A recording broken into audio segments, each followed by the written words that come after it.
Well, now I'm annoyed. I just got done recording all that. Thought I was recording all that. And now I gotta re-record it because it did not record. Fuck me. Part 4, everybody. Socializing with Ahrensbach. Handler was visibly torn, unable to decide whether she should give in and read the next volume as soon as possible or wait until the last volume was complete. I think every bookworm has had that problem when it comes to their favorite series. Meanwhile, Dunkelfelger's first wife moved on to discussing sales methods with Sylvester. From what I've heard, the introductory tournament is treated as a prelude of sorts to the Arts2 conference, so I guess this is what the actual conference is like. I turned my attention to the surrounding scholars when a sudden cheery voice pulled me from my thoughts. You all appear to be having such fun, so I do apologize, but I must interject. It was Detlinde with Ferdinand in tow. The corner of Sylvester's lips twitched into a partial smile at the arrival of none other than Ferdinand Steen himself. This was usually when Ferdinand would ask, "What are you plotting?" But he just stayed silent, maintaining a fake smile while standing half a step behind Detlinde. He looked so sick. Jeez! His face was pallid, and it was clear at a glance that he was sleep-deprived. Not even his fake smile was properly masking his true feelings. He looked angry beneath the surface, which was probably because Detlinde had done something to offend him. Detlinde continued in a droning voice. "I must agree each duty with my fiancé. Oh, I am just so terribly, terribly busy. How convenient that Dunkelfelger's first wife is here." Ferdinand just smiled even wider. Detlinde began speaking with Segunde and Handler, completely ignoring Sylvester and me. She was asking about our joint research.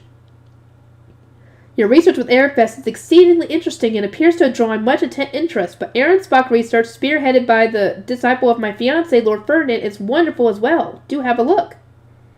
Ferdinand shot her a glance, leaving his thoughts about her shameless advertising unspoken, then started approaching Sylvester and me. I sped over to meet him halfway, after gaining Sylvester's approval to stand up, and while taking care to remain elegant, of course. "Ferdinand, it's been so long. Ow, ow, ow!" For some unknown reason, he had pinched my cheeks the very instant I was within his reach. I rubbed my cheeks and stared up at him, teary-eyed at the pain I had almost forgotten, only to notice that his fake smile had vanished entirely. He was now looking down at me with chilly eyes, his brow tightly knit. Why is he so furious? I avoided reporting anything that would make him mad, didn't I? As far as we know, you did, but then again, not telling him information is not a good thing, because he will find out about it, and he will be even more pissed than if you had told him in the first place. "There was a mountain of things I wish to say to you," he remarked, "but I will refrain for now." "Then refrain from pinching my cheeks as well, please." I will consider your input later." "Don't consider it, conform to it," I shot back with a glare, but Ferdinand just sniffed dismissively. I could sense I wasn't going to be free from danger anytime soon. "We decided to come over when we saw Dunkelfelger," Ferdinand said. Do you have the cape?" "Of course." I turned to Riarda, who immediately presented the cape. Ferdinand took it, then headed over to the knight standing at the ready behind Segunde and said, "Could you call over Heifetz?" One of the knights sent off an ordinance, and barely a moment passed before Heifetz rushed over. He looked so very excited, even though there was zero chance of them playing any dinner. "Lord Ferdinand, congratulations on your engagement. I was overjoyed to hear that you have been freed from the temple. In fact, I must admit I was the one who proposed your union and convinced the Zent to enforce it." "Yes, you're the one who is responsible for all this." "You did the most unnecessary thing anyone has ever done," was what I wanted to cry out. Instead, I merely forced a smile, taking care not to let my anger show. Ferdinand was likewise wearing a very gentle grin as he replied, "Ah, yes, I am told that Dunkelfelger and many others worked together to grant me the greatest reprieve imaginable. It is thanks to all your efforts that I am now engaged to Lady Detlinde, Lady Veronica's granddaughter. The emotions I feel truly cannot be put into words." "Oh my, Lord Ferdinand," Detlinde said shyly, "you always shower me with such praise." The others all started offering their congratulations as well, but Heifetz just froze. His skin had turned ashen, and there was a marked change in his expression. He must know. He knows that Ferdinand was abused by Lady Veronica. How he found out, I would love to know. I'm assuming that someone close to Ferdinand told him. We just don't know who. I continued to focus on Heifetz, the one stony face among all the knights. I was familiar enough with Ferdinand to know that he'd never tell anyone else about his abuse. It was possible that Heifetz had found out about it through Justice or Eckert or maybe even Herscher. At the very least, his news had surely come from someone close to Ferdinand, from one of the select few people who were in the know. So yeah, he now knows essentially that because of the idiocy that he just did, the one he considers a close friend is now being married off to someone who looks like his tormentor. Yeah. As my duty is now to support Lady Detlinde and Arensbach, I am no longer in a position to play dinner with you, Ferdinand said. Thus, I shall return this. I cannot wait forever. This is... Heifetz looked from Ferdinand, who was wearing a bright smile, to the blue cape that was being so deliberately pushed into his hands. He was in a daze. It must have occurred to him why Ferdinand was going out of his way to return the cape now, when he hadn't upon entering the temple. Isn't this great? One of the knights said to Heifetz, clapping him on the back. I know how much that cape means to you. Your wife's going to be over the moon, another said, grinning. Little did they know, Heifetz had turned ghastly pale. Ferdinand smiled at his friend, whose face had gone stiff. You had finally reacquired the cape that was stolen from you all those years ago. I would expect a little more delight, Heifetz. His last words sounded so cold they almost came out as an order, like, be as ecstatic as you were over my engagement. Heifetz cast his eyes down, squeezing the cape in his fist, then put on a tremulous smile. I never thought I would regain this cape in such a way. My wife will truly be overjoyed. He finally understood that, though he meant well, he had put his friend in the worst situation possible. Ferdinand had even demanded that he act jovially without allowing him an opportunity to apologize. Before the two could exchange another word, someone got between them. Oh my, and why did Lord Ferdinand have a cape so precious to that man? Detlinde asked. She was looking up at Heifetz, her eyes sparkling with wonder, entirely oblivious to the tension in the air. The surrounding knights battled to explain until eventually... And so, ever since their days at the Royal Academy, Heifetz has been battling to retrieve his cape. My, Detlinde exclaimed, how cruel, taking a cape embroidered by one's bride-to-be. I did not think Lord Ferdinand was capable of such coldness. Then you haven't heard the rumors of the Lord of Evil going around the Academy, and that they are the same Lord of Evil that you are now going to be marrying. She had taken the knight's humor very seriously indeed, which made them all swallow hard and forced them to correct themselves. Actually, Lord Ferdinand offered to return it, but Heifetz insisted that it be won back through dinner. To the knights, Heifetz's situation was probably a regular source of amusement, but most other people couldn't empathize with the idea of gambling a precious gift from one's partner on a game of dinner. Still, Detlinde muttered, to have the cape you put your heart into embroidering be stolen away like that. It's fine. A man from Dunkelfelder would never give up the fight to retrieve it. I wasn't sure whether fine was the right word, but the knight swiftly moved on to the so-called romance of dinner to Detlinde. Ferdinand took a casual step back, leaving his fiancée in their hands, and returned to the table, whereupon he apologized to Sylvester for causing a fuss, then greeted Segonde and Hannelore. Lord Ferdinand, if you will, Brunhilde said. She had prepared a seat and some tea and sweets for him the instant she saw that Detlinde was busy. Sylvester's tea and sweets were refreshed at the same time, then he partook of them both. Ferdinand took a sip of tea himself, and then said, the flavor of Ehrenfest. From the sweetness, earnestness in his voice, I could gather that the varieties he had access to in Arensbach were very different. We had also prepared some of the tea leaf pound cake that Ferdinand enjoyed so much, but he immediately handed it down to his retainers. Justice Eckert, you have also got a long time without the flavors of your home. Here. He must have wanted them all to get the rest they could while they were in Ehrenfest space and could relax. We thank you, they both replied as they accepted the plates and retreated a step. Ferdinand sipped from his cup again, his guard-knight from Arensbach still at attention behind him, then looked at Segonde. Moments ago, I observed Ehrenfest and Dunkelfelder's joint research, and I must say, I am surprised that such an old ceremony remains in your duchy to this day. I consider it wonderful that the research has resulted in students obtaining more divine protections. I could only blink in surprise, but, Lord Ferdinand, Professor Roffin was teaching when you were a student. Did you really not know about Dunkelfelder's ritual? Ferdinand replied with a simple, I did not, at which point Hannelore stepped in to explain. I only learned this over the course of our research, but Professor Roffin did not begin teaching the ritual until another professor of the Knight's course retired and he was put in charge. It is like a dance known by all those of the current generation in every duchy, Ferdinand said. The adult knights visiting are saying they wish to learn it, as it might help with Fabi's hunting as well. Perhaps this will further strengthen Dunkelfelder's influence. Sylvester nodded. Ehrenfest would similarly like to learn it before next year's Lord of Winter hunt. Our knights had apparently tried it out after we informed them about it, but they hadn't managed to get the blessings. It made sense that there would need more time. Most of the knights serving at our primary firepower had needed to start by learning how to actually do this dance. Even in the Ehrenfest dormitory, the success rate of the ritual is only 80-some%, Segonde explained. The adults of our duchy have largely succeeded with it, and we expect that the outcome has to do with the amount of mana offered during the ritual. It seemed that even those in Dunkelfelder had started performing the ritual for blessings after learning about it from the Royal Academy. This has resulted in many dinner matches, as well as an incident wherein their oblet abandoned knights into the temple, hoping to touch the divine instruments so as to learn to recreate them with their staffs, and make their mana offering more efficient. I extend my sympathies to those of your temple, Ferdinand said. I assume you sympathize with them as well, Rosamund. They must have been busy with their dedication ritual after all. I tried to put myself in the shoes of Dunkelfelger's High Bishop. Their temple had been completely ignored by the nobles, only for the Ob and a crowd of knights to suddenly demand the divine instruments partway through the dedication ritual. With the stress that had no doubt caused them, I was surprised they hadn't climbed the towering stairway to the distant heights. That truly was a time of great conflict for me, Segonde said, a distant look in her eyes. I was almost struck with the urge to resent you, Lady Rosamund. I'm sorry, I'm really truly sorry. I didn't mean for that to happen. I thought, offering silent apologies both to Segonde and Dunkelfelger's High Bishop, wherever they were. Ferdinand shot me a glare. And what did Rosamund do to earn that ire, might I ask?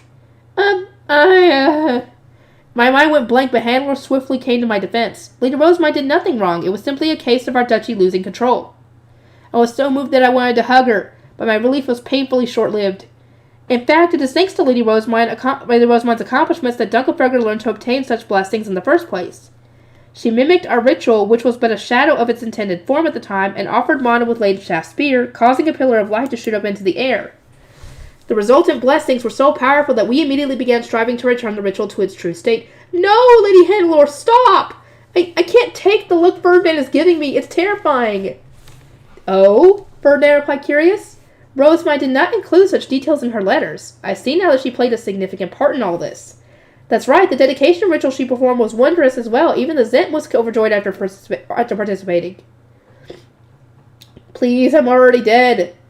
I had gone out of my way to write only innocuous details about the dedication ritual, so I really didn't want her giving Ferdinand more reasons to be mad at me for dinner. Ferdinand, I cried, you have to greet every single duchy here today, correct? You must be so busy. It would be a shame to keep you here any longer, so please. Fear not, Rosebud. Lady Detlinde is still speaking with the knights, so I am obligated to stay. More importantly, I would like to know more about what you have been doing. There seems to be a great deal that was not mentioned in your letters. I could tell from the look in his eyes that he knew how much I was hiding from him, and the blood drained from my face as he sought more information from Sylvester and Hannelore. The former had received my uncensored reports on the incidents in question, and the latter had actually been there for most of them. This is bad. Someone save me! So what are you all discussing? Detlinde asked as she came over to the table. Her conversation with the knights had evidently concluded. Hannelore smiled and gave an honest answer. The very instant Detlinde heard the words joint research, her dark green eyes began to shine. Ehrensbach research was performed by Lord Ferdinand's disciple and started with an attempt to make the library's magic tools as mana efficient as possible. You see, after the Civil War, the task of supplying the library's magic tools was left entirely to Professor Solange, a men noble, who could not manage on her own. The research has garnered much attention from the royal family due to its use in preserving documents. That's almost word for word what my report said, except it's missing the most important part, that the research is absolutely essential for any individual who wants to maintain a library on their own. Please excuse me, Lady Detlinde, but we were discussing our joint research with Ehrenfest, Segonde said. She was making it pretty clear that none of us had asked about Ehrensbach. Detlinde's eyes widened. Oh my, Lord Ferdinand, I must ask that you properly explain Ehrensbach's research. You cannot be so slack. What? We were all taken aback when Detlinde, who was supposed to be so terribly busy, greeting all the duchies, urged Ehrenfest's apprentice attendants to prepare a seat for her. She then joined us around the table and began bragging about Ehrensbach's joint research. So to continue, we improved upon the magic tool for recording voices, and then I received the most wonderful surprise. Such tender words of love were whispered straight into my ear. Yeah, words of love from a stuffed shoe mill. I made sure to keep my little remark to myself, but Segonde did not hesitate to speak her mind. Should you not be referring to it as your joint research with Ehrenfest? Trying to withhold credit would appear quite unscrupulous. Oh, but the research was all done by a disciple of my fiancé, Lord Ferdinand. That makes it equivalent to Ehrensbach's research, does it not? Segonde gave me a subtly troubled smile as if to ask, is this your research being stolen? She was presumably wondering what was going on, and after we had already been so firm with Dunkelfelger, we couldn't just let Ehrensbach walk all over us. I smiled back at Segonde. If you wish to know how Ehrenfest's joint research with Ehrensbach developed, I would recommend you see it for yourself. My apprentice knights and attendants worked very hard on it. Not your apprentice scholars? This is joint research, correct? Segonde asked, now looking even more confused. Under normal circumstances, it was the apprentice scholars who performed the ritual or research presented at the introductory tournament. In our case, however, Laisletta had turned the magic tool into a cute stuffed animal, and Lorenz had provided the voice recordings. Ugh, my nose was starting to get stuffed up, and I could feel it rising. Cute shoe mills are the symbol of Ehrenfest, I said. Ah, that reminds me, Detlinde called out, clapping her hands together. There is something I wish to ask of Lord Ferdinand. Ferdinand had stopped paying attention to Detlinde at some point during her insufferable bragging and was instead asking various questions of Sylvester and Hannelore. After his fiancée called out to him, however, he had no choice but to turn back to us and say yes, with a smile. As I requested previously, I desire that shoe meal for my own, Detlinde announced. Both you and Raymond said it belonged to Lady Rosemine, yes? Then use this opportunity to have her give it to me. You will grant my wish, yes, little entitled little brat? All eyes fell on Detlinde. She wanted the love-whispering shoe meal, and after having been refused once already by Raymond and Ferdinand, she had decided to try again. That is the prototype that Ehrenfest prepared, correct? Segonde asked dubiously. I gave a firm nod to clear up any misunderstandings, then looked at Detlinde. My sincerest apologies, but the shoe meal is already spoken for. I was planning to give it to Letizia after the demonstration, so I didn't want anyone asking for it. Then I will negotiate with whomever is due to receive it, Detlinde said, unwilling to back down. Tell me, who might this person be? Lady Detlinde, Hannelore said, her voice quavering a little. Could you not simply have your attendants make you one of your own? Or do you mean to say that nobody in Ahrensbach can make the product of your own research? Segonde asked. Detlinde averted her eyes and pridefully stuck out her chin. I would make such a request for a normal stuffed animal, but this is a magic tool and an exhibition item at that. Lady Rosemine took the rights and schematics from Raymond before I, of Ahrensbach's next ob, could even react. Although it may be joint research, it was highly troubling for her to have done such a thing without a word of consultation. I did not take them from Raymond, I protested. Holding my tongue would have made her twisted interpretation of events the truth. I paid him in full, and through the proper channels. Plus, the person responsible for the research is free to decide what they do with it. They do not need the permission of any ob, let alone a future ob. Detlinde was looking very displeased. Ferdinand, upon seeing everyone's reaction, adopted an especially sweet smile. Lady Detlinde, if that toy has already been promised to someone, then asking for it will only trouble everyone.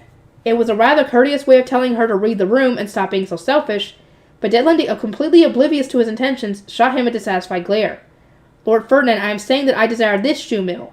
If you are my fiancé, then at least try to grant my wish. If your wish is to have an identical magic tool, then I promise to make you one after I obtain a workshop in Ahrensbach. Rosemine, my apologies, but can you send me the schematics when that time comes?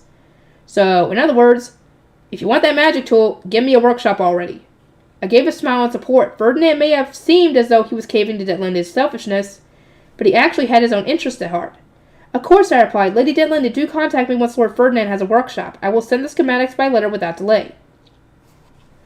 Oh my, Hannelore said. How wonderful it must be to have your fiancé go to such lengths to make you a gift. I cannot contain my envy. She was trying to settle the topic with a smile, but Detlinde just shook her head. Lord Ferdinand will obtain a workshop only after the star binding. That is terribly far away. I desire the shoe mill now, before anyone else obtains one. Lady Rosemine already has a schematic, so can she simply not make another? Why can't you just wait and have her make another one now? And it could be a color that you actually want. Because I'm assuming the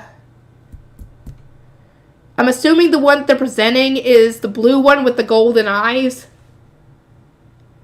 So why don't you ask Detlinde what her preferred color is and have Lesletta make one for you with that color? Hello? It's not that hard. Hello? And with that, our budding resolution was swiftly torn to shreds. Ferdinand sighed, tapping a finger against his forehead, while Segonde and Hannelore exchanged uncomfortable looks. Lady Detlinde, do you always make such demands of Ehrenfest? Segonde asked. But of course, I am the next ob of Ahrensbach, you know. No, you're not. Segonde placed a hand on her forehead. Ferdinand raised an eyebrow, and Sylvester shrugged. Meanwhile, Lesletta crouched down behind me and whispered quietly enough that only I could hear her. Lady Rosemine, might I suggest offering the rabbit exhibit shoe mill to Lady Detlinde? I will simply make another. Lesletta, it hurts to see Lord Ferdinand so troubled, does it not? I nodded. Making another shoe mill wasn't something I could do myself, but with Lesletta so generously offering her assistance, giving it to Detlinde and saving Ferdinand the headache was the best approach. You may have it once the introductory tournament is complete, I said. As you say, we can simply make another. Oh, why can't you make another and give the other one to her and you keep the original?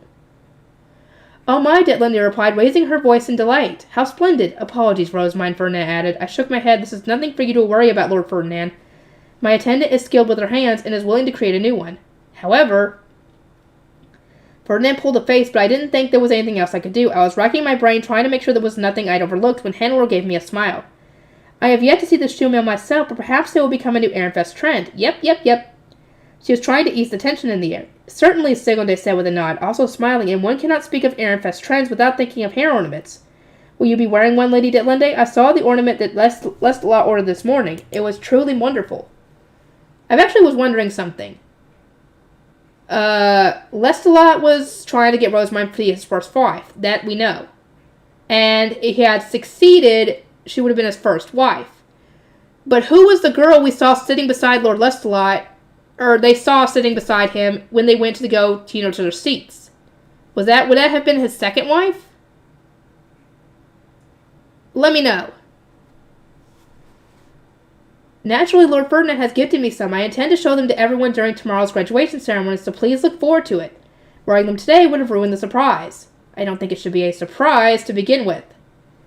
I shall be attending the graduation ceremony in clothes fit for a future ob, Detlinde continued, puffing out her chest with pride, but before she could say anything else, an ordonnance arrived. There were so many of us here that it was impossible to tell who it was for at first glance, so we all presented our arms, until it landed on mine. Lady Rosemine, came Farlam's loud, shrieking voice, so piercing that it made me want to cover my ears. What is the meaning of this Ehrenfest plot? There was no mention of your exhibit containing such an unacceptable new message. You intentionally deceived Ahrensbach, didn't you? The ordonnance repeated Farlam's rant twice more, but I didn't have a clue what she was referring to. Did you slack on some report? Ferdinand asked. No, I'm quite sure I gave her every relevant detail. I wonder what happened. Lady Rosemine, Lesletta said, may I have your permission to speak? I granted it, and she looked over at Ahrensbach's spot. There was just an assumption, but perhaps they were referring to the final message we recorded? As the shoe mill was brought for the exhibition just this morning, Professor Farlam might not have listened all the way through to the end. And what was his final message? Ferdinand asked. Raymond explained the tool to me this morning, and I was simply exasperated to hear that it has been filled with such strange messages. After hearing that the shoe mill was full of romantic phrases that contained 10 messages in total, Ferdinand had apparently decided not to waste his mana on listening to them all. Each phrase was handpicked from Royal Academy love stories, I explained, so I decided to make the final message an advertisement for the book and for Ehrenfest books in general. An advertisement? I repeated the message as I remembered it, and immediately Detlinde's eyebrows shot up. For such an advertisement to come from Ahrensbach's exhibition, if you will excuse me, I must take my leave. There are still many duchies for us to great. Let us go, Lord Ferdinand. She hurried away in a daze. I was wondering why Ahrensbach hadn't checked all the messages to begin with when Ferdinand stood up and chuckled. So an advertisement for Ahrensbach's books played while Ahrensbach was so openly and consistently bragging about the tool being their own research. Good grief, Rosemine, you truly are unpredictable. He placed a hand on my head and before turning to leave said, very good. You got it very good! Yay! You did good, Rosemine, despite all the craziness you caused. Socializing with royalty. The advertisement I recorded on an absent-minded whim had earned me such extreme words of praise from Ferdinand by complete accident. Very good, he said. I took a moment to savor my elation, recalling the subtle smile that Ferdinand had given and the feeling of his hand on my head. You seem very pleased, Lady Rosemine, Hannelore said. She was resting a hand on her cheek and giving me a very strange look. I received none other than a very good from Ferdinand. This is the highest praise possible, which I have received previously only after having everyone in the dormitory pass their written lessons on the first day, or after finishing all of my classes as quickly as possible without letting any of my grades drop. I was sure that after his move to Ahrensbach I would only ever receive his praise by letter, so this truly was a pleasant surprise. I expected to hear a heartwarming "I am ever so pleased for you" in response, but both Segonde and Hannelore's expressions stiffened. Is something the matter? I asked. No, I am just taken aback by the exceeding harshness of his education, Segonde said with a troubled smile, having struggled to even get the words out. Personally, I wasn't taken aback at all. Frequent exposure had made me well accustomed to what Ferdinand was like. Still, it seemed that his teaching methods weren't very good, but rather very harsh. Oh wait, are they thinking I was abused again? His education may come across as harsh, but it really is nothing once you get used to it, I said. By the end of our time together, before he moved to Ahrensbach, he was even giving me new books each time I completed a task he gave me. In truth, Ferdinand is a very kind person. He's a bit harsh, but not scary.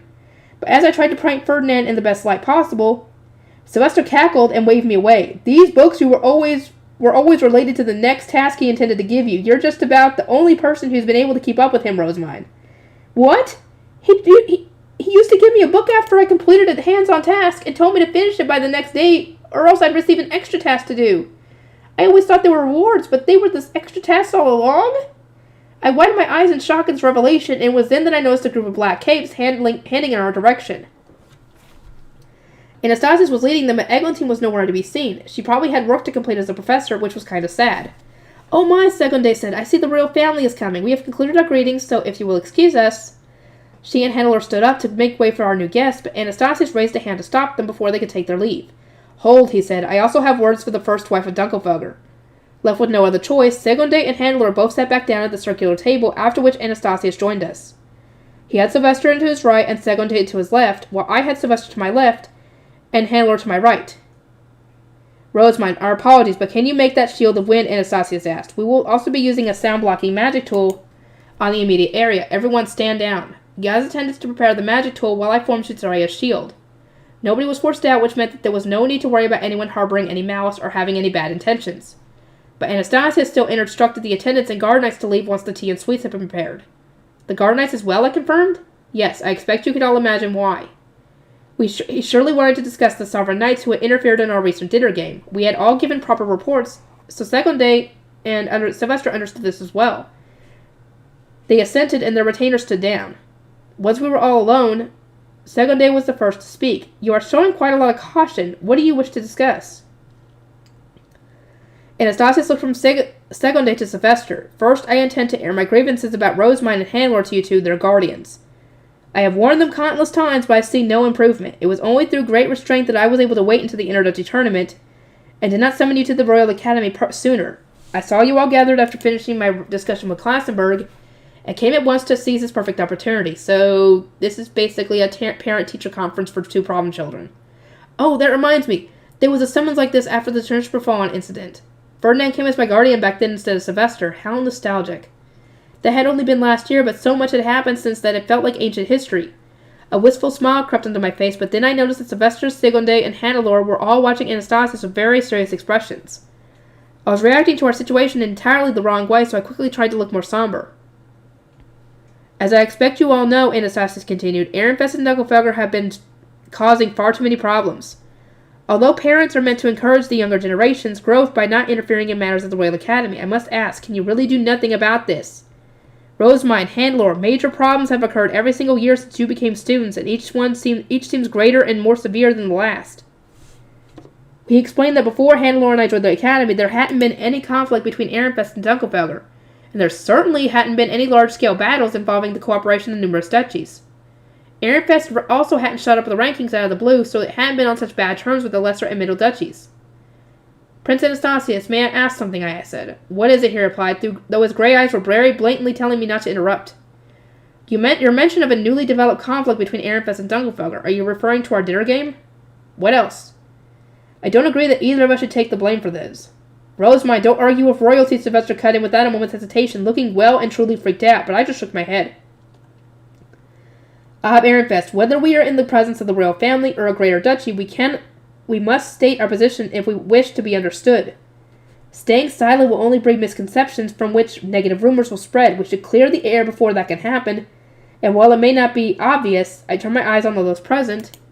I am being considerate of the people I am speaking with. It certainly doesn't seem like it, Sylvester pretty much yelped. You're sitting before Dunkelfelger and a member of the royal family.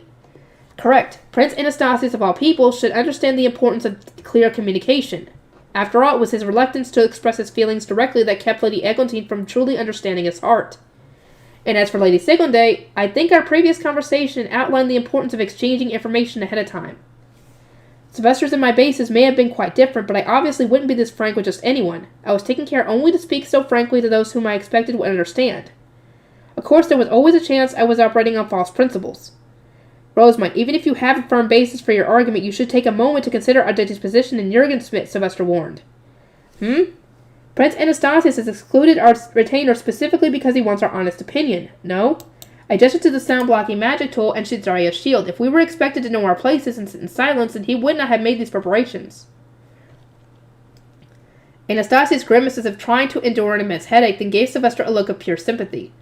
Ehrenfest, I understand what you must be feeling all too well. However, Rosemine is correct that I wish to hear your honest opinion. So, Rosemine, why should we not blame you or Hannelore for the conflict between our duchies? Because neither one of us has ever expressed a desire to play dinner. Isn't that right, Lady Hannelore? Hannelore recoiled upon hearing her name, then nodded over and over again. Yes, I did not want to play dinner. You recall what happened when I was a first year, do you not, Prince Anastasius? Lord Lestalot sought me out because he wished to acquire Schwartz and Weiss for his duchy. Then it was Professor Roffin who said we could resolve the matter through Ditter, was it not? We had played Ditter again when I was a second year, but that was Ob Dunkelfugger's fault. He had stubbornly maintained that we would need to play against them during the Interduchy tournament if we wanted the rights to print Dunkelfugger's history book, which had ultimately resulted in a duel between Ferdinand and Heifetz. Those printing rights were important to me, so I was glad we'd secured them in the end, but I would have much rather resolved the issue verbally. And of course this year, Lestalot had gotten in my face and demanded that I cancel my engagement, even though it had already received the king's approval. He had even threatened to use Dunkelfugger's influence as a top-ranking Greater Duchy to pressure our Ob if we refused. If you wish to blame someone, then blame the men of Dunkelfugger for using their position to twist my arm, I concluded. Lady Hannelore and I have been helplessly swept along from the very beginning. Anastasius gave Segonde an indescribable look before turning back to me. Refuse any such request next time, he said weakly. I will. In the past, I was following the advice I was given to never defy the top-ranking duchies. But Lady Segonde has given me her permission to refuse any further dinner requests. You may rest assured, Ehrenfest will never play again. I puffed out my chest and smiled at Sylvester, expecting him to be just as pleased about this development, but he was frozen in place with his hands on his head. It made no sense. We had permission from the royal family to refuse any future dinner games. Furthermore, I continued, still addressing Anastasius, I wish to put forward a request not just for Ehrenfest, but for every low-ranking duchy.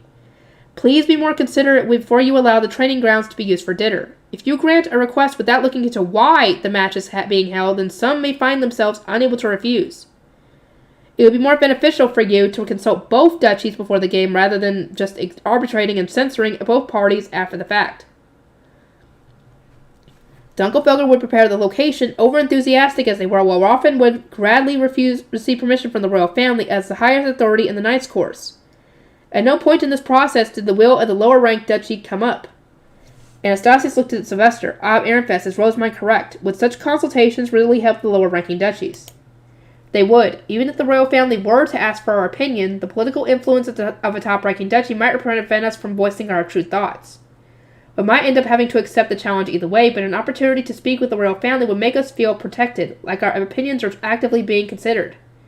Then I will consider it, Anastasius replied with a nod. Hopefully this will reduce the number of people forced to play against their wishes. Moving on, I am sorry about the Sovereign Knights who interrupted your dinner game. They may have been trying to secure Rosemine for the Zent, but they were not acting on any official orders. Hildebrand did mention wanting to save you from Dunkelfelder's incessant proposals, and we believe the Knights might have mistaken his musings for a royal decree. But that is no excuse. They acted of their own accord and even involved middle and lower-ranking duchies, so they must be punished severely. He sighed. Still, I can't fathom what drove them to such acts so suddenly. Apparently the three main culprits were central figures in the Sovereign Knights Order. The king had trusted them more than any of the other knights, so news of their crimes had shocked him most of all. I exchanged a look with Sylvester, realizing this was the perfect opportunity for us to broach a very important subject. Prince Anastasius, do you know of a plant called Trug? I asked. Rosemine! Sylvester's eyes flitted between Segonde and Handler. We can discuss that later. I shook my head. This is our only opportunity, as the Sovereign Knights Order can no longer be trusted. Who else can we turn to but Dunkelfelder in the event of another major countrywide incident? Their obsession with dinner may be troublesome, but their strength is unmistakable, and they would allow no other duchies to surpass them. Dunkelfelder had sprung into action during last year's attack, and they now knew how to further advance their strength with blessings. Revealing our suspicions to them here was sure to work in our favor, especially when it was Segonde who would need to clean up after the men and prepare for the future, not the dinner-obsessed Ob. Ob Ehrenfest can take over from here, I said. I admit I am still not very knowledgeable about Trug. I wasn't sure how much we could reveal about our duchy situation, so I made a reasonable excuse to leave the rest of Sylvester. I am unfamiliar with this Trug. Is it known in Dunkelfelder? Anastasius asked. Segonde shook her head. At the very least, its existence is news to me. Can you tell us more about it, Ob Ehrenfest? Sylvester stopped clutching his stomach, now conscious that both Segonde and Anastasius were looking at him, and met their gaze with eyes full of resolve. Trug is a very dangerous type of plant. Its leaves can be dried and burned, and the resulting smoke causes hallucinations, obscured memories, and feelings of intoxication. The only telltale sign that Trug has been used is the sweet aroma it gives off when burned. And that is exactly what one of our apprentice knights noticed on the culprits when he approached you to say his farewells, Prince Anastasius. We have good reason to believe that a central figure in the sovereignty is using the plant to their own ends.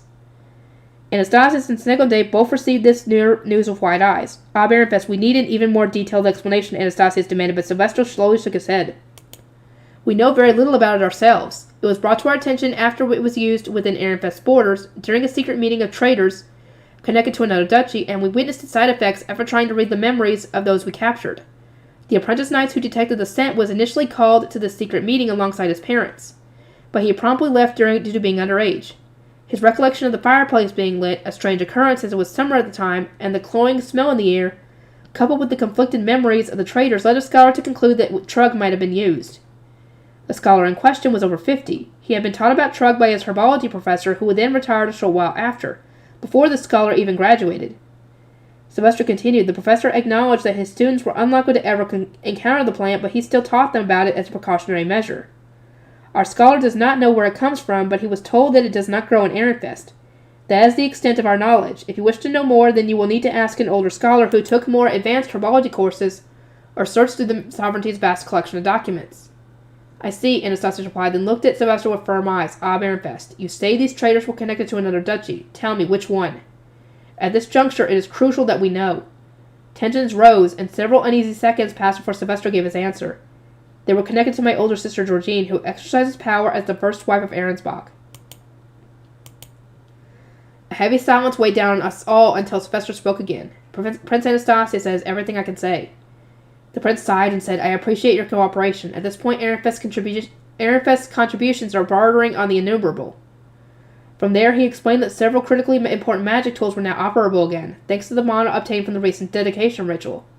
The royal family had managed to replenish many locations, and over the past few days, the Zent had actually been able to rest for the first time in forever. Father is grateful that Ehrenfest cares so greatly about protecting its rituals, and Rosemite herself. Anastasius noted, if you so wish, your duchy will receive an even higher position in the duchy rankings next year. Tell me, Baronfest, what are your thoughts on that? Anastasius' gray eyes were narrowed in a strict, scrutinizing stare. He was clearly trying to determine whether Sylvester would respond in a manner befitting a proper archduke. Sylvester returned the prince's gaze, his dark green eyes with exuding resolve as he said, I would ask that Ehrenfest move no higher than its current position. Just as Dunkelfelder and the royal family have pointed out before, Ehrenfest does not have enough nobles who can act as members of a top-ranking duchy. There would only be Ferdinand, who deals with top-ranking duchies while maintaining his distance, as well as Rosemine, whom he educated, and her retainers.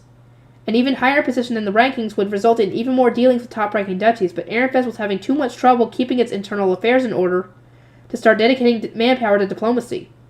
Instead, Sylvester continued, I ask that you view Ehrenfest's contributions thus far as making up for the fact we were unable to provide the Zent our aid during the Civil War.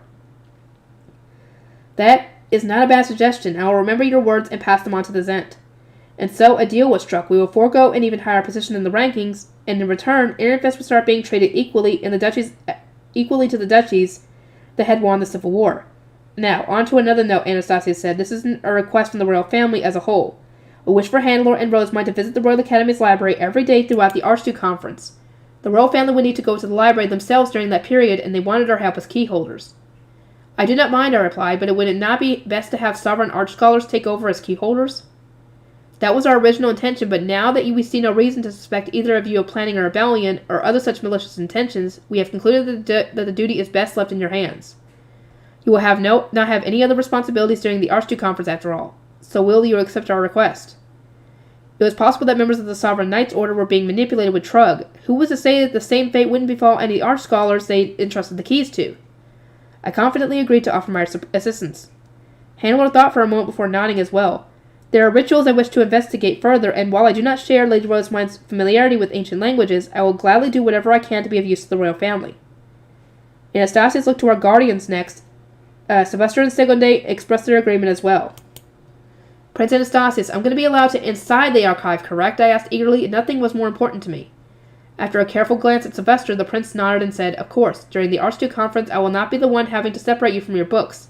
That burden will instead fall to your guardian. I took in a sharp breath. He was very clearly referring to the time I'd refused to leave the archive, and as my retainers weren't able to go inside, my antics had inconvenienced not just one but two princes.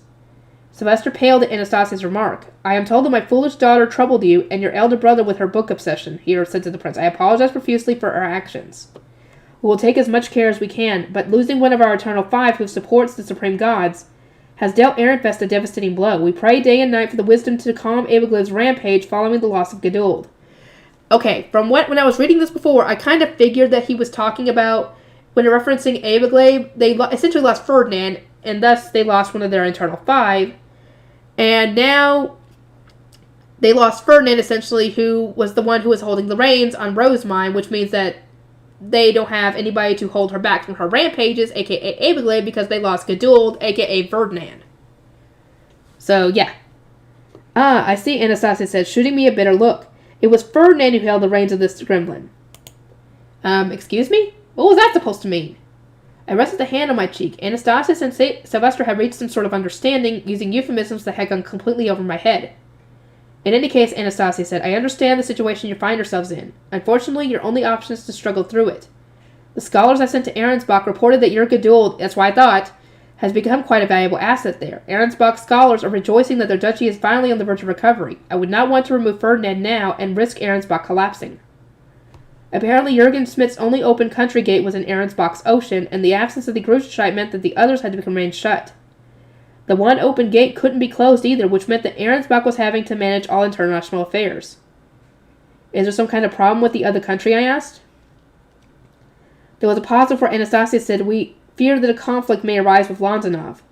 That reminded me, Ferdinand had mentioned in one of his letters that a princess of Adalgisa was coming, though that may not have much to do with any of you. He was right, it wouldn't have much to do with me or Ehrenfest. Ferdinand, however, was a seat of Adalgisa. He was also in Ahrensbach, which was responsible for the handover, and as Ferdinand was important to us, we weren't entirely unrelated to the matter. I would disagree, I said. Ferdinand is in Ahrensbach, so if something is going on, I must ask that you please tell us. I will save him no matter what. But in response to my declaration, Anastasis and Sylvester shouted in perfect unison, You're getting involved would absolutely make things worse. Let's see how this goes.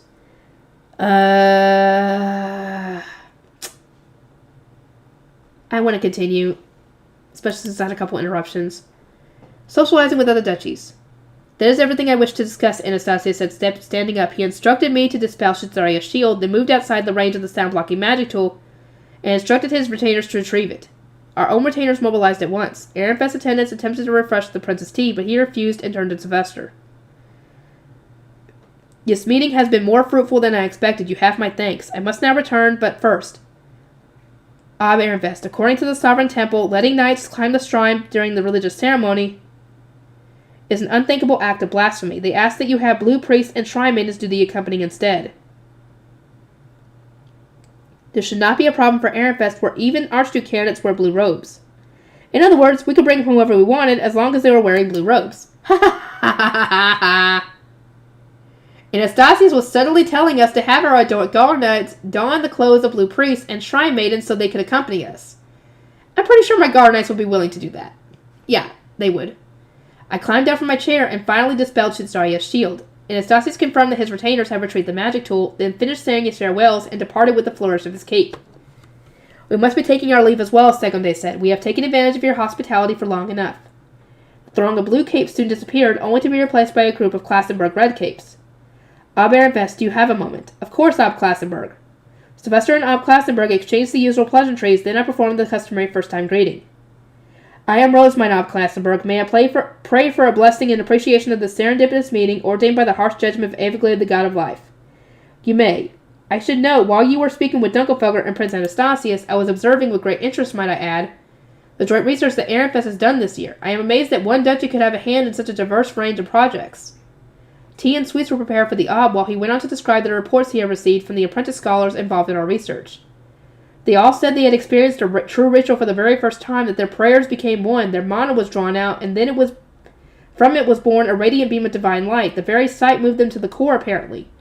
The participants also seemed more appreciative of the archducal families supplying their duchy's foundational magic, and the royal families supporting Jürgen Smith.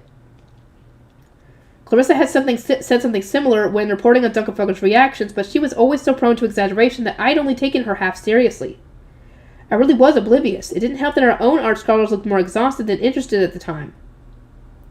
Perhaps their apparent lack of wonderment was because they had already heard about Wilfrid and Charlotte circling the province for spring prayer and the dedication ritual? Or maybe it was because they had already seen me give blessings while playing the Harpspiel, struggling with the blessing leak during the dedication ritual, rejuvenating the gathering spot, and carrying out the dinner ritual. Most of our art scholars who had participated said only that the experience had made them more sympathetic to my previous incidents. I'm probably to blame for Ehrenfest students becoming so accustomed to blessings in such a weird way. Will the ritual also be performed next year? Ob Klassenberg asked. There are many knights in attendance who have come forward saying that they wish to experience it as well. I shook my head. This year's ritual was performed as part of our joint research with Dunkelfelder. Few duchies could afford to offer up so much precious mana annually.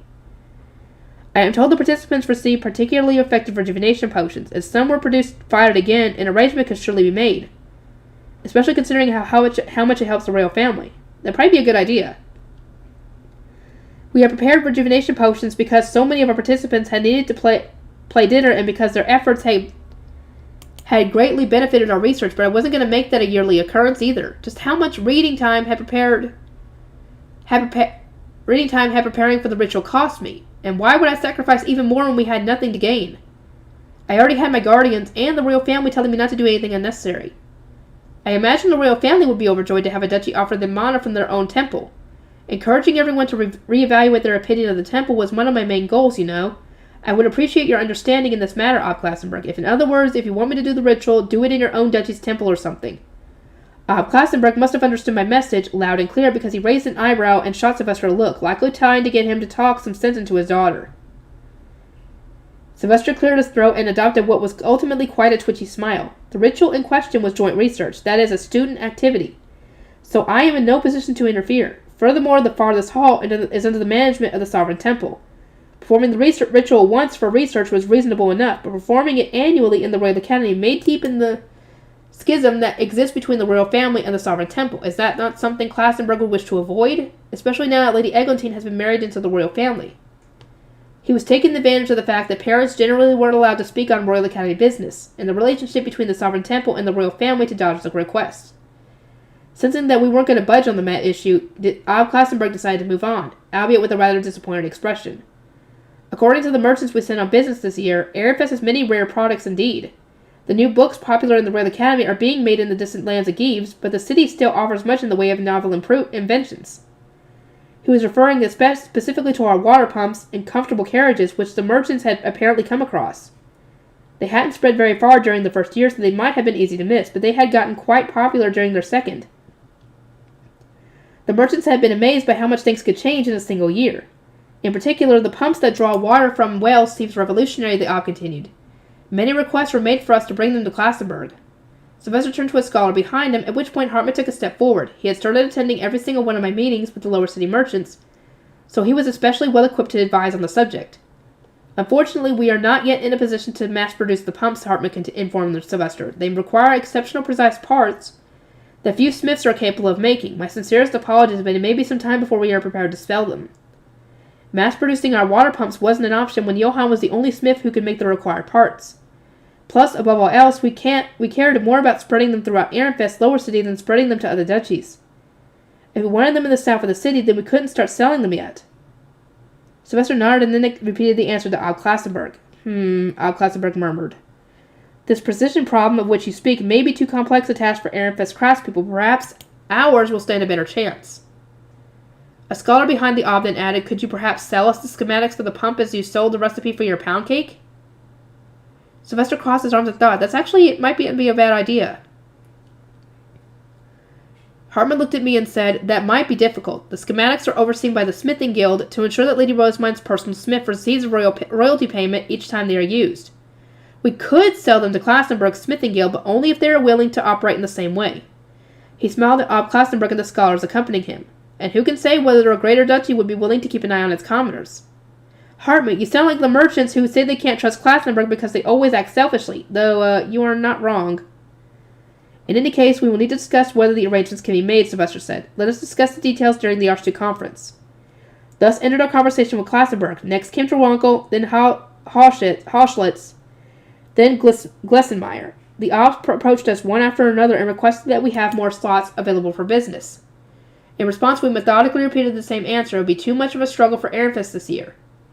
After what felt like an eternity, fourth bell rang. It was lunchtime. We were going to make our way back to the dormitory, but I was so exhausted that I asked Sylvester whether I could travel the short distance in my panda bus.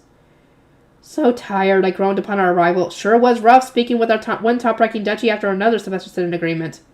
Well, I'm glad you and Hartman were there. Sylvester and his scholars knew plenty about the printing industry and the books being sold, but they didn't know too much about the water pumps, carriages, and so on, which they had only glimpsed in the lower city. I thanked Hartman for having offered us his expertise. I am glad to have been useful to you, Lady Rosamine, but should the Ob scholars not have been able to provide such information? It has been over a year since you gifted these inventions to the Ob, so why do they know so little about them? Because I recently distanced my scholar who was entrusted with that role, Sylvester replied curtly, telling us that the scholar in question had gotten wrapped up in the purge. Right. I can't always rely on you, which means I'll need to go back to the lower city to check out these inventions for myself, huh?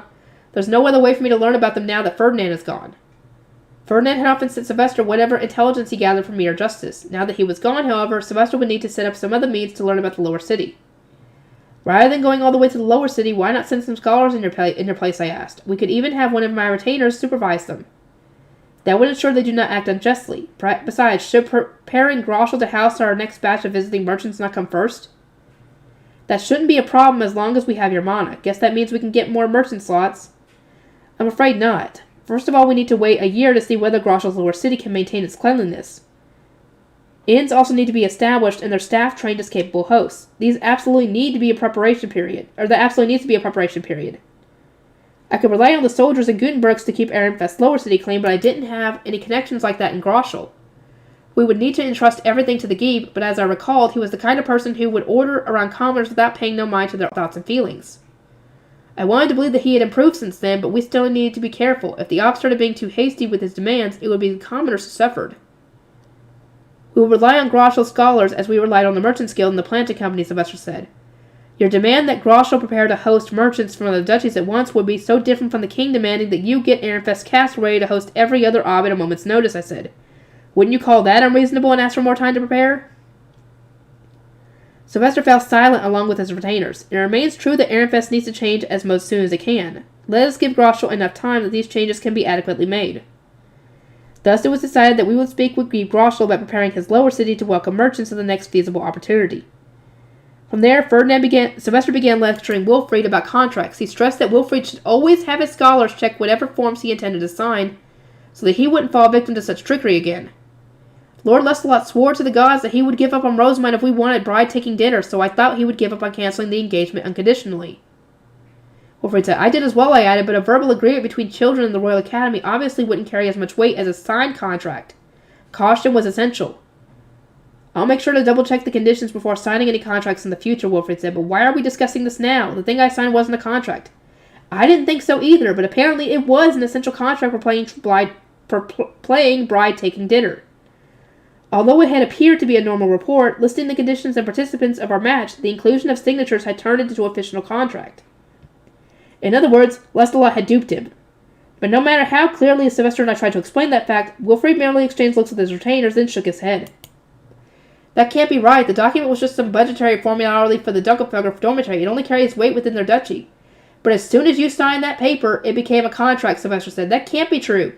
No way could that paper function as an interduchy contract. It wasn't official. Aren't you the one who taught me that, Rosamund? He glared at me blatantly frustrated, as if I'd tried to ask, did you teach me a lie? I taught you that, I replied, unsure what he was referring to. Yeah, you said parchment from the Parchment Guild absolutely has to be used for paper contracts. Or proper contracts. That cheap Ehrenfest paper is only used for notes and reports. You told me to be careful, since any agreements not written on parchment wouldn't be officially recognized. Ah, Sylvester and I exclaimed in unison. That's why neither of us recognized it as a contract during the tournament, even with the signatures. At a glance, the sheet had appeared to be a report, but that was because it had been written on Ehrenfest paper instead of parchment. Lord Lestelot said it was just a financial document, and we checked that for ourselves, right, Ignaz? Yes, my lord, we confirmed that the document was in regard to budgetary matters. Lestelot had wanted to form a contract that would give him an advantage over Ehrenfest, which was why he had intentionally misled us. Wilfrid, upon seeing that the apparent budgetary document was written on plan paper, had merely been concerned about whether others would consider it valid. Ignaz exclaimed, during our first year, only students from Ehrenfest worked with that kind of paper, and we received strange looks while using it in the library. During our meeting with Lord Lestelot, we were simply overjoyed to see that now even Dunkelfelder was using it for important documents. He slumped over, looking ashamed of his own carelessness. Meanwhile, Wilfrid was looking worried.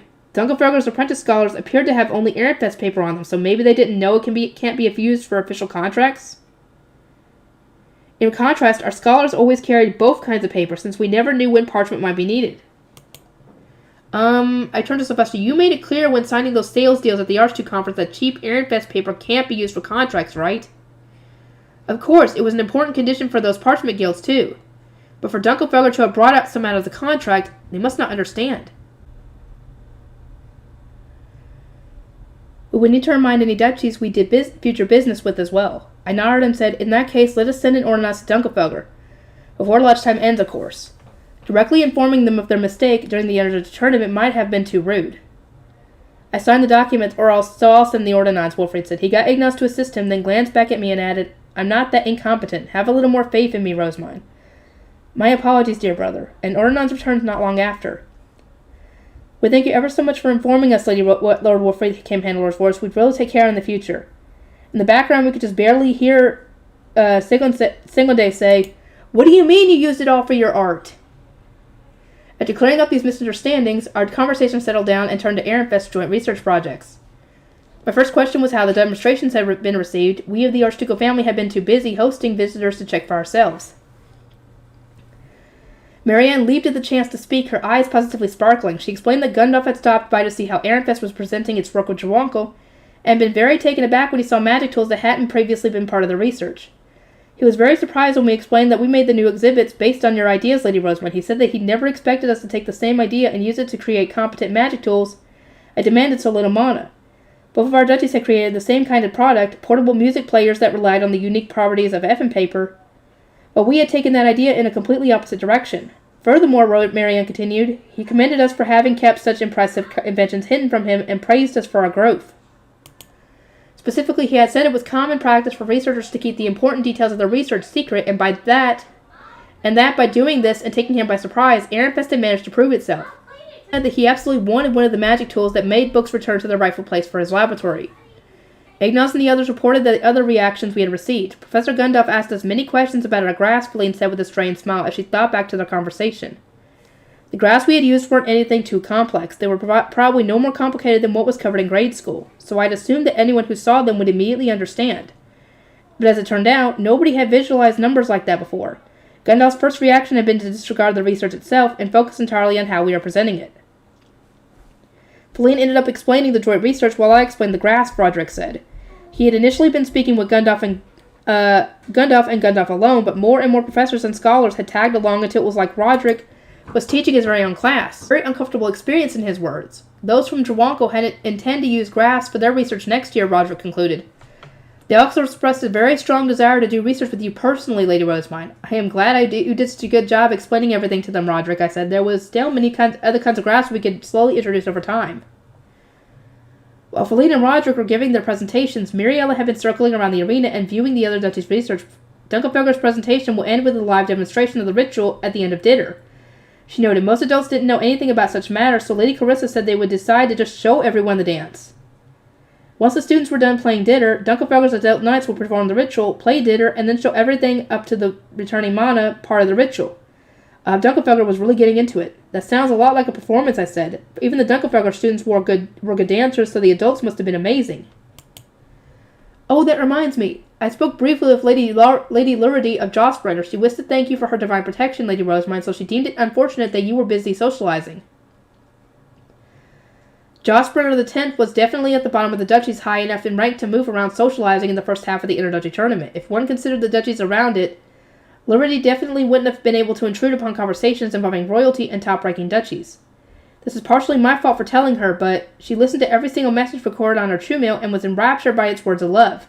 By the time she reached the advertisement at the end, she was yearning to read the new book. It might have been entirely thanks to Luridy that Ahrensbach had ended up advertising her book. I remember that Ferdinand's stamp of complete approval and muttered, "Very good, Lady Luridy." However, we are not doing business with Jostbrenner, so Lady Luridy cannot buy the book, Mariella continued. She was so despondent that I suggested she write her own stories. Perhaps this will result in more books being brought into the world. Luridy had absolutely loved the idea. I smiled and said, "Well done, Mariella."